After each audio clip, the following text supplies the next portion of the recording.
Bueno, pues vamos a empezar nuestra reunión de hoy, nuestra sesión de hoy, porque ya saben ustedes que el tiempo se va volando y necesitamos avanzar. Bueno, pues en nuestro trabajo de hoy es una recapitulación de lo que hemos ido viendo y cómo lo vamos comprendiendo. Eso pues ya hemos tratado de ir haciendo tareas de comprensión, pero hoy vamos a hacer una visión así como en conjunto, así como muy rápido, porque no me puedo extender mucho. Pero ustedes me van a ir diciendo si hasta dónde vamos se ha comprendido o tenemos algunas cosas que no nos quedan muy claras. Bueno, definimos el tema de los libros que hay en la pequeña biblioteca que se llama Biblia.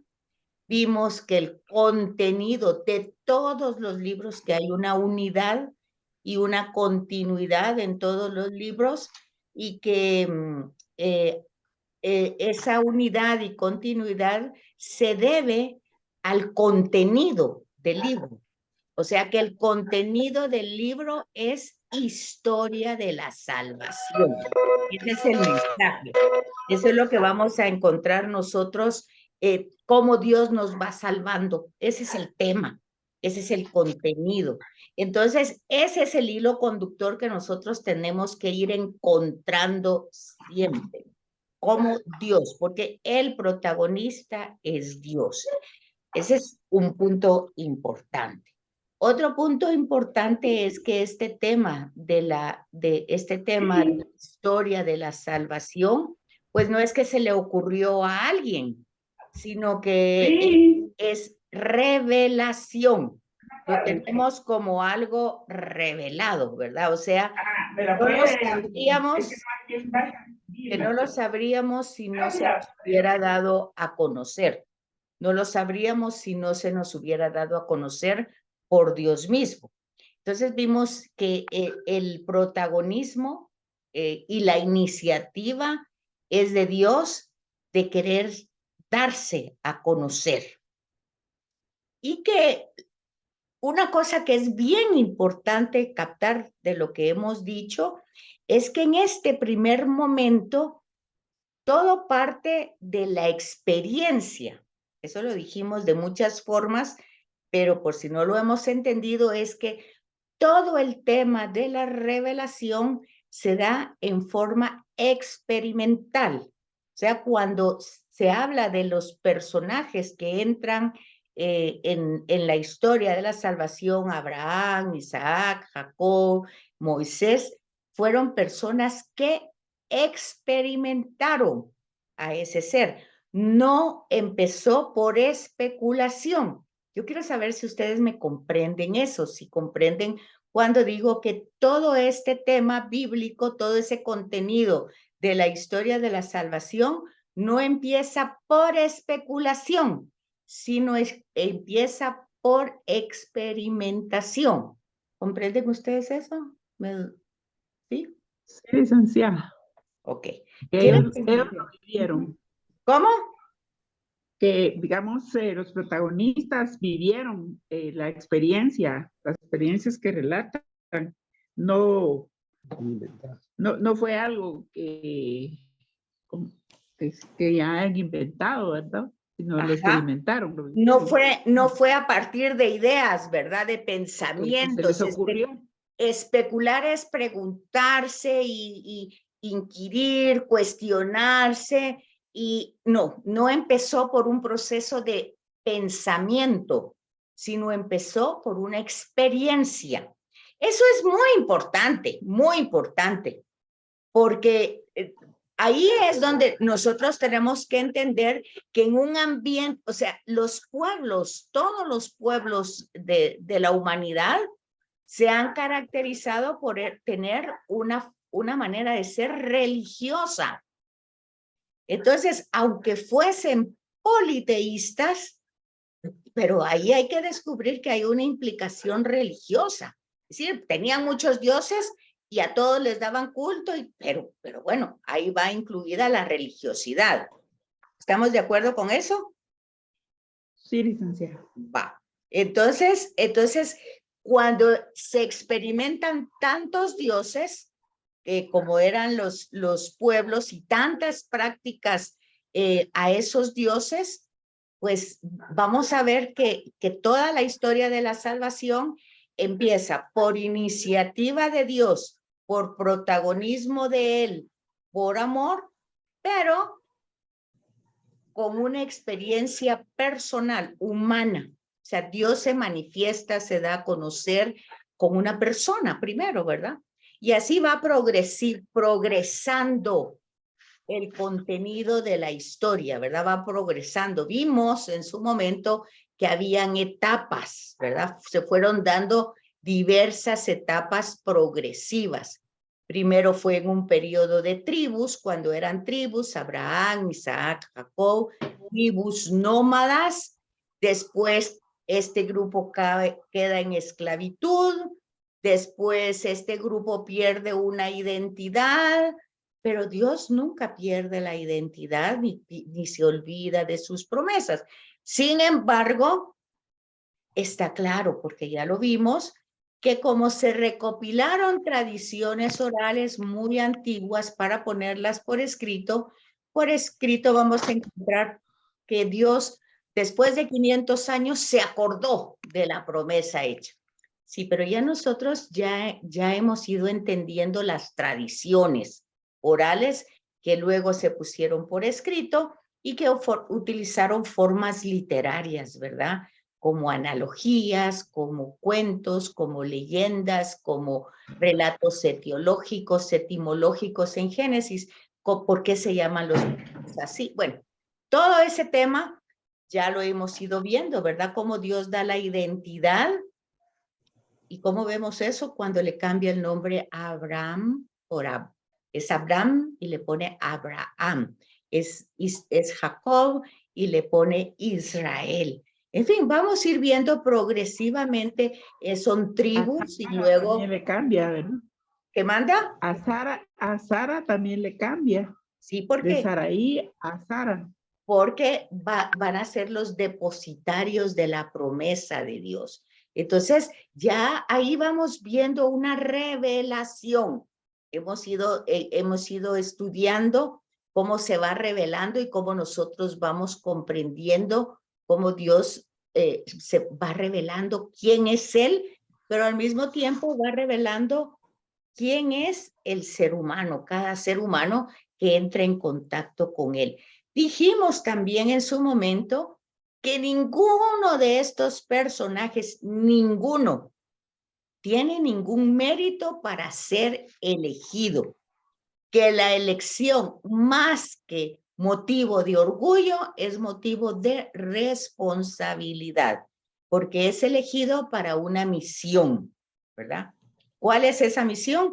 Pues en un mundo politeísta, ir demostrando, ir haciendo patente y testimoniando una sola deidad dentro de muchas otras.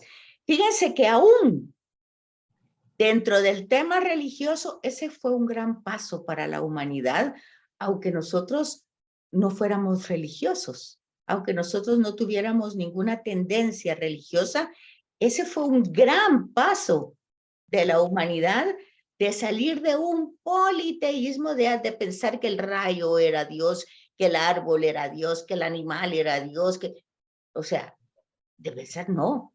Estos son cosas muy bonitas, muy hermosas, pero hubo un creador.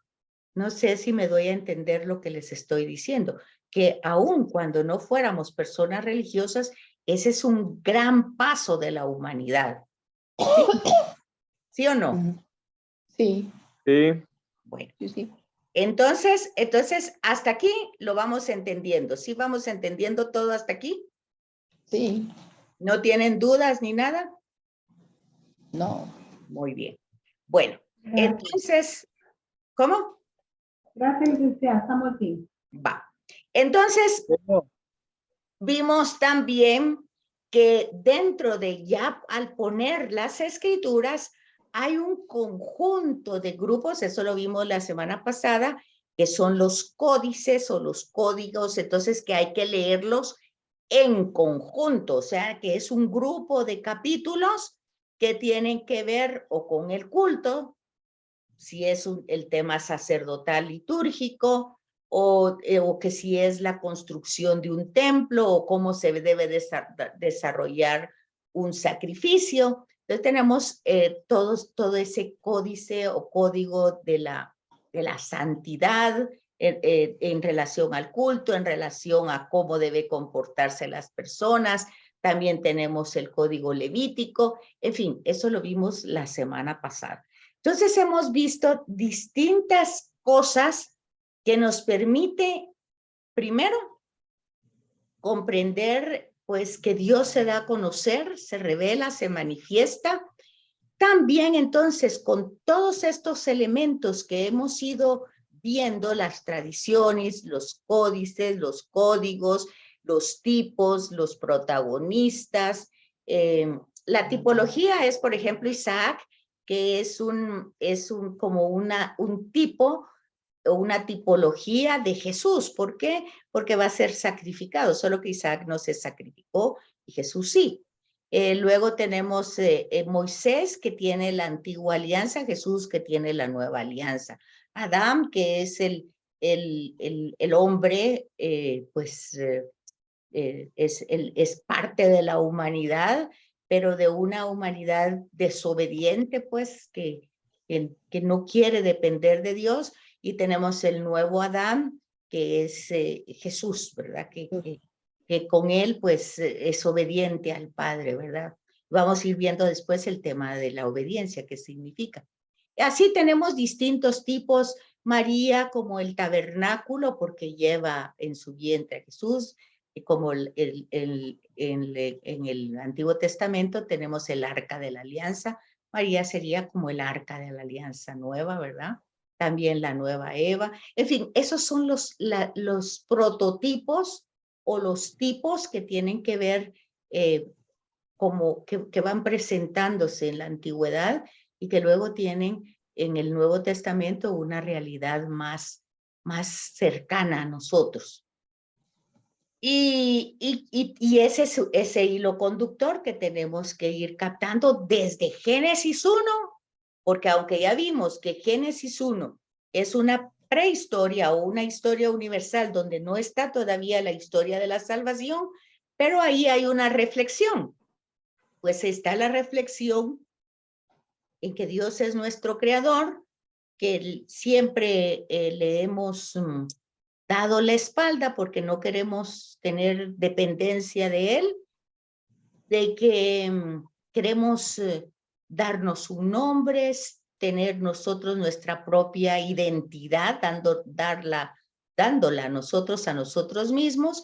Y lo que vamos viendo en la historia de la salvación a partir de Génesis 12 es que Dios da esa identidad. Es que Dios es el que es el que hace la bendición, hace que Abraham reciba la bendición y sea bendición para los demás, ¿verdad? Entonces, todo eso es porque no es solamente para aprenderlo como un estudio intelectual, sino es para irlo poniendo en práctica en nuestras vidas e ir como corrigiendo algunas interpretaciones que no las tenemos pues muy claras. Y para eso pues nos ayudamos con los comentarios de pie de página. Pero hoy damos un paso más, y porque vamos a entrar a lo que es la tradición, el magisterio de la iglesia. Pero antes de entrar en eso tenemos que comprender bien lo que es la inspiración y lo que es la inerrancia de la Sagrada Escritura. Ya vimos géneros literarios, ya vimos tradiciones, ya vimos que los géneros literarios pues no los debemos, que dijera yo, los debemos de tener claros.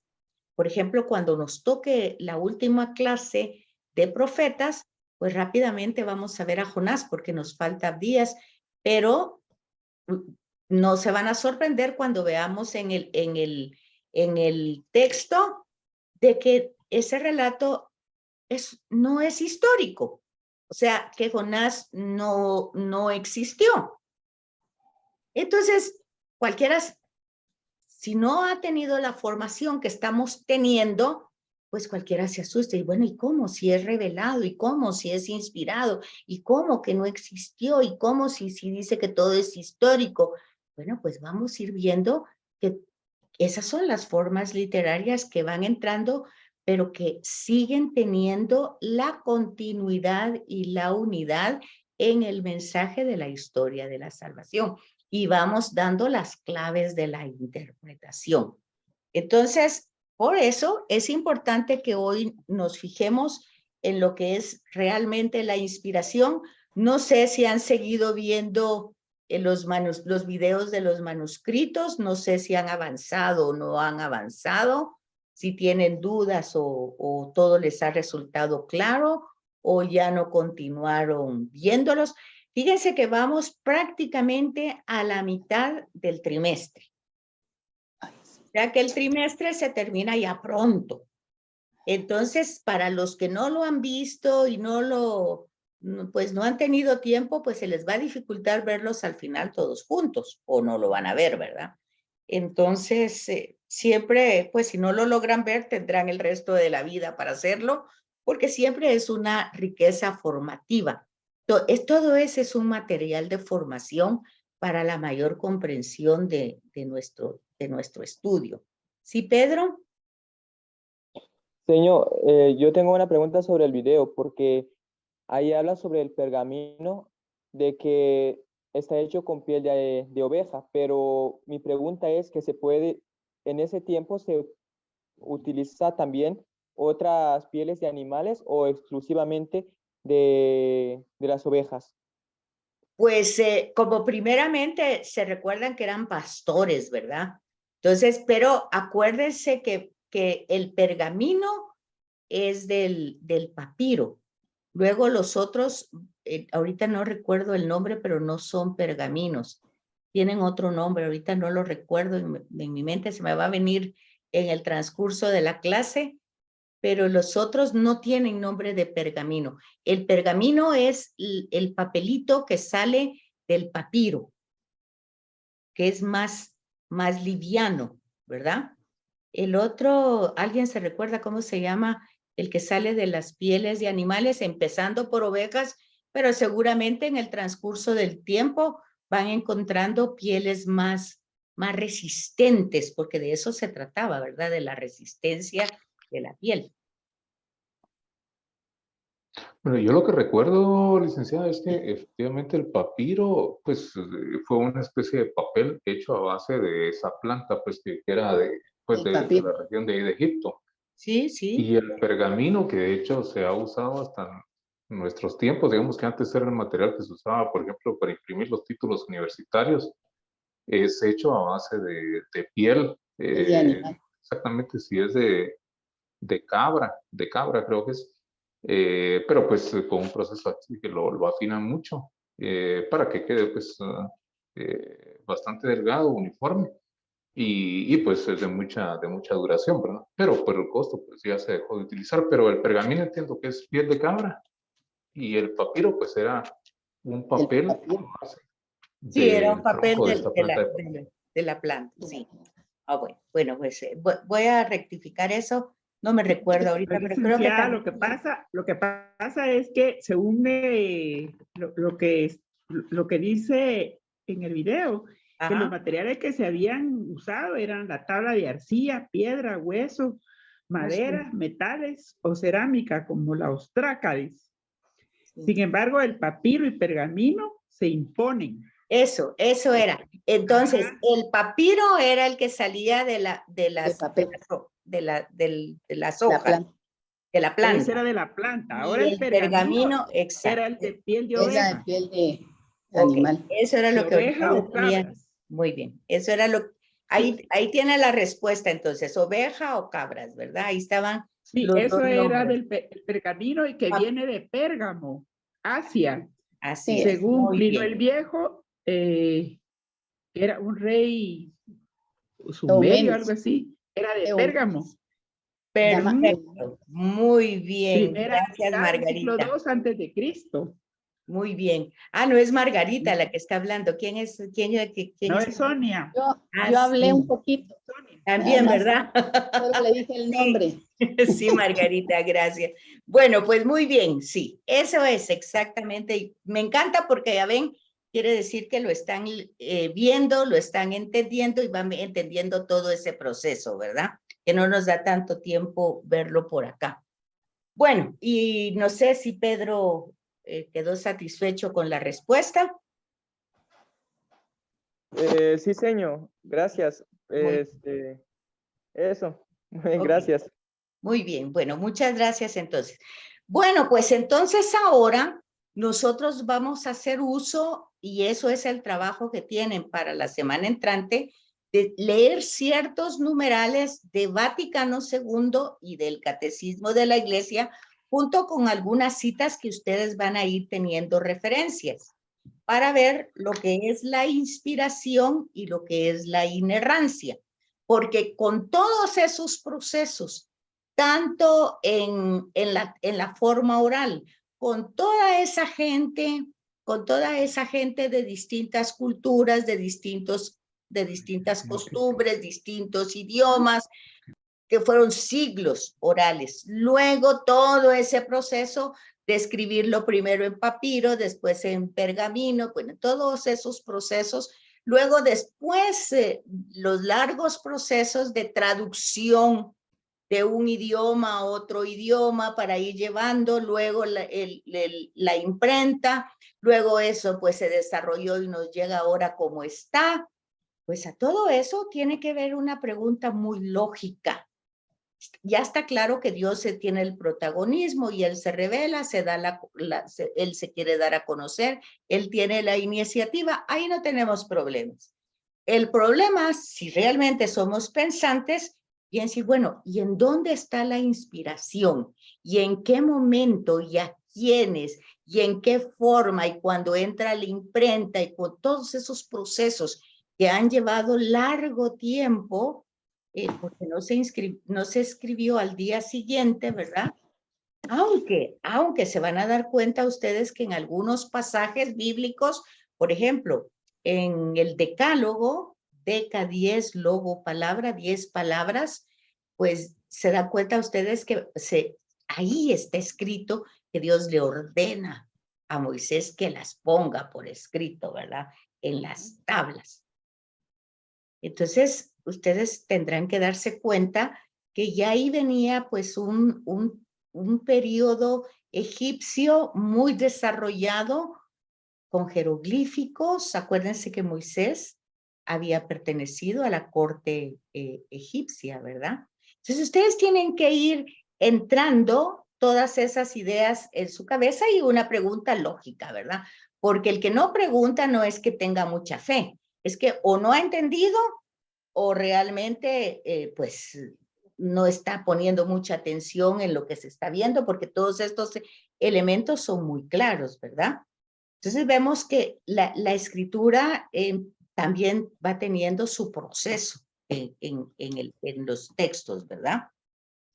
Y entonces lo que se nos viene a la mente, ¿cómo entonces este libro o estos libros pueden ser inspirados y al mismo tiempo no tener errores, tener una inerrancia? ¿Cómo puede pasar? Porque se transcribieron, se tradujeron, pasaron procesos tan largos de tanto tiempo, cómo la tradición oral transmitida de un lado a otro podía ser tan exacta, o nunca se han preguntado nada de eso, o lo tienen sumamente claro. No, ¿verdad? Entonces, por eso tenemos que ayudarnos de Vaticano II con dos documentos, con dos constituciones muy importantes que hablan de la revelación, que es Sacrosanctum Concilium, que su abreviatura es SC, Sacrosanctum Concilio. Las cuatro constituciones están una tras otra al principio de Vaticano, del libro, ¿verdad?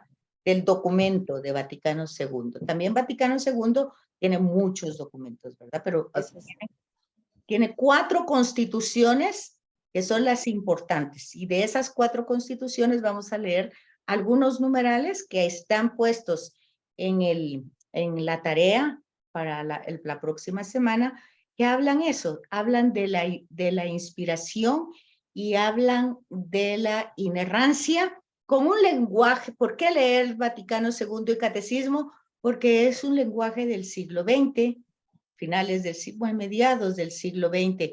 El Vaticano II, 1964, Catecismo de la Iglesia, 1980, y entonces más o menos cercano a lo que nosotros podemos comprender. Entonces tenemos que ayudarnos con el lenguaje de Vaticano II. Acuérdense que el lenguaje no es idioma, ¿verdad? Es la manera de poder comprender el lenguaje bíblico y lo que bíblicamente se está transmitiendo. Y lo que se transmite es el contenido, lo vuelvo a repetir, el mensaje o la historia de la salvación. Ese es el contenido. Entonces, en ese contenido no hay inspiración y no hay error.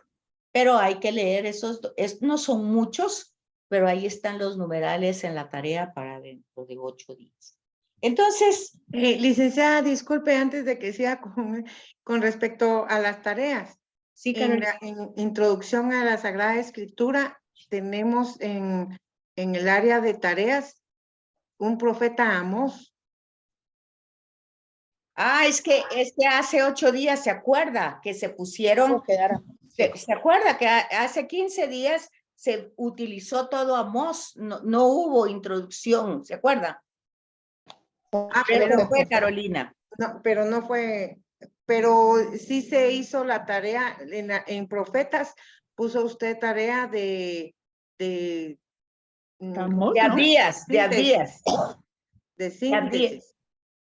Entonces, sí, lo que pasó con ese de Amós fue que no hubo clase de Sagrada Escritura. Pero hay que subir tarea ahí entonces.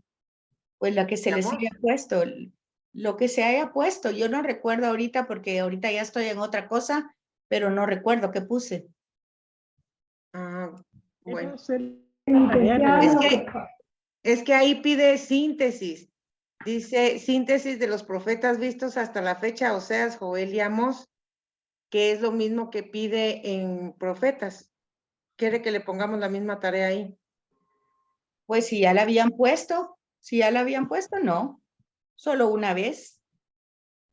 Pero en las 2 clases.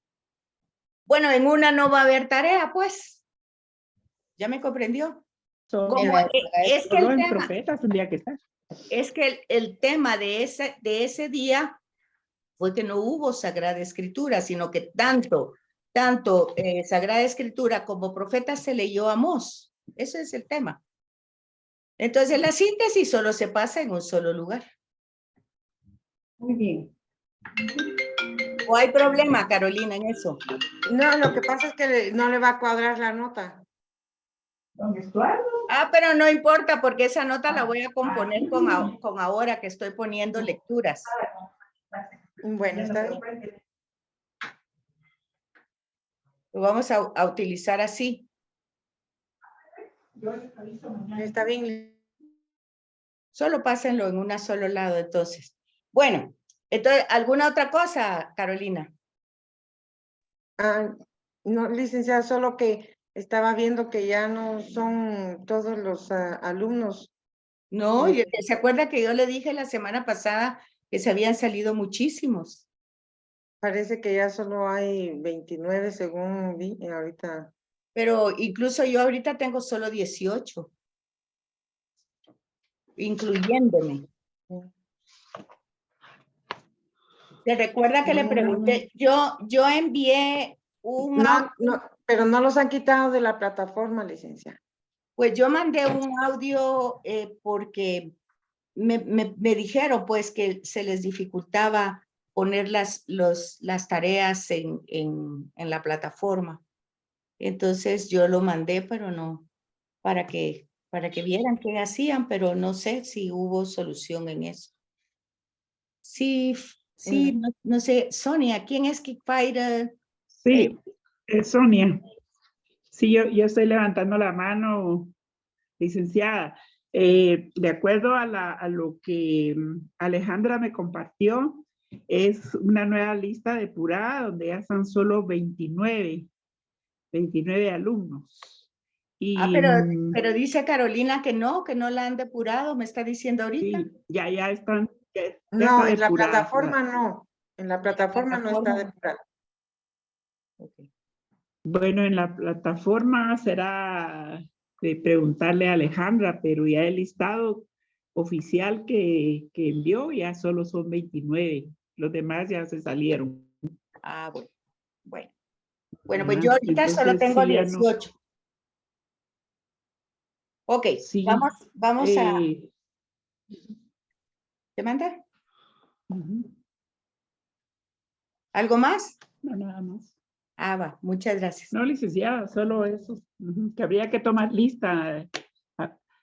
Yo ya tomé la foto de los participantes para podérsela enviar a ella y que vea los que se conectaron en esta clase. Ah, va, muchas gracias. Bueno, entonces, tenemos, en relación a la inspiración, tenemos que tener muy claro que no es el mismo tipo de inspiración de alguien que escribe una canción o una gran obra como el Quijote o como Shakespeare, que era tan inspirado. No es ese tipo de inspiración, ¿verdad? Sino que es mucho más intenso. Es y para eso necesitamos justamente las citas de Vaticano II, ¿verdad? Que nos dice que cualitativamente hablando, hay una diferencia abismal entre ese tipo de inspiración y la inspiración del que se habla en la Sagrada Escritura, ¿verdad? Hay un abismo cualitativamente, hay una gran diferencia. Se trata de diverso orden de inspiración, tanto en el contenido como en el origen. Bueno, pues es que el origen es divino, ¿verdad? Y el contenido, pues es como Dios va salvando a la historia. Entonces, en ese sentido, nosotros por eso le llamamos sagrados, porque allí encontramos una enseñanza fiel, sólida y sin error, fíjense bien, sin error, de lo que es Dios, porque Dios se está revelando, se está dando a conocer. Entonces, ojo, ¿por qué es tan importante y hemos hecho tanto énfasis en los géneros literarios y en las tradiciones orales? ¿Por qué? Porque en las tradiciones primitivas, cuando el monoteísmo empieza, pues vamos encontrando pues la influencia del politeísmo, que habla de un Dios que castiga. ¿Por qué ellos sacrificaban hijos? Porque ellos no querían ser castigados. Todos tenían conciencia de fallar de una forma o de otra, y entonces ofrecían lo más valioso para recibir lo más valioso, ¿verdad? O sea, porque entre más valioso es un don, pues más derecho tengo yo de recibir. Entonces, es como una compensación. Yo doy y me dan. Oigan, pero eso no pasa en el monoteísmo. Es Dios que promete, es Dios quien elige, es Dios que da. Y aunque se van a utilizar palabras a veces como un Dios iracundo, como un Dios que se venga, como un Dios que castiga, y lo vamos a encontrar sobre todo en los profetas, muchas veces en los oráculos, nosotros tenemos que ir captando que realmente el mensaje en esa parte, y decíamos anteriormente que la clave de interpretación para esos pasajes es el Nuevo Testamento, donde hay una revelación plena de Dios, que Jesús dice, Dios es amor. Igual que el tema de Dios está probando, pues tenemos que leer un poco a Santiago en el Nuevo Testamento, que dice, nadie diga que Dios prueba. Y realmente Dios no tiene necesidad de probar, ¿verdad? Porque es Dios. Entonces, a pesar de que están las palabras, acuérdense que dijimos en un momento que no podemos ser fundamentalistas. Aquí dice así, entonces, aquí dice que Dios castiga, entonces que castiga. Aquí dice que Dios está totalmente irritado, está violento, está enojado, va a castigar. Aquí lo dice, y lo dice el profeta literalmente. Bueno, pues tenemos que ir viendo realmente cómo es que vamos interpretando esos textos para no caer en una confusión, ¿verdad? Entonces, licenciada, disculpe, dígame. yo me recordé ahorita del rey David cuando el profeta, no me acuerdo qué profeta es, que dice, Dios te perdonó, Dios te perdonó, pero la consecuencia del pecado ahí va a estar. Quiere decir de que Dios no castiga, pero es la consecuencia del pecado. Eso es cuando él comete el adulterio, y no es Dios, sí. es otra vez Natán, el profeta, ¿verdad? Que él se arrepiente y entra en un duelo y en un arrepentimiento profundo, y entonces, pues, siempre van a haber consecuencias, ¿verdad? Sí, Pedro. Bueno, yo creo, señor, no, espero no equivocarme, que esos tipos de pensamientos de cómo lo plantea el profeta, quizás son pensamientos propios de ellos para dar a entender al pueblo, porque en otra parte también dentro del mismo texto, cuando se ve, Dios muestra su misericordia, Dios se revela, Dios ofrece su amor también. Entonces, creo yo que es la forma en que el profeta lo entiende para dar a conocer al pueblo. Para hacer reaccionar al pueblo, así es, Pedro. Es la manera, es el lenguaje que el profeta utiliza para hacer reaccionar al pueblo. Pero fíjense que cuando veamos en profetas a Jonás, por ejemplo, vamos a ver cómo tenemos que ir leyendo esos libros, y entonces se van a dar cuenta ustedes que el autor, que es el Selam siempre, o sea, son los obispos los que están interpretando, dice, hoy mucha gente se pone en los parques o en los mercados a anunciar como que fuera la voz profética. Y entonces que Dios va a castigar, que ya estamos en el fin del mundo, que dice, más bien están predicándose a sí mismos, no están predicando al Dios revelado por Jesús. Entonces hay que poner mucha atención para ir como matizando todo eso, y como dice Pedro, entendiendo que muchas veces es un lenguaje para el pueblo, para que el pueblo reaccione, para que el pueblo entienda hasta dónde ha llegado su mal, ¿verdad? Entonces, bueno, de repente, ¿verdad? Como que es la manera. Entonces, en un momento nos queda un minuto y ya saben que se vuelven a conectar. Entonces, en Vaticano II tenemos que la inspiración divina es una acción sobrenatural de Dios sobre las facultades y talentos, primero de la tradición oral y luego de los escritores. Y todos y cada uno de ellos ha sido elegido para la composición del libro. Entonces, acuérdense que la elección no es por mérito, no es que este no puede porque este es aquí o este es allá, no. Dios elige libremente a quien le va a servir de instrumento. Si no, recuerden un poquito a Pablo, ¿verdad? Cuando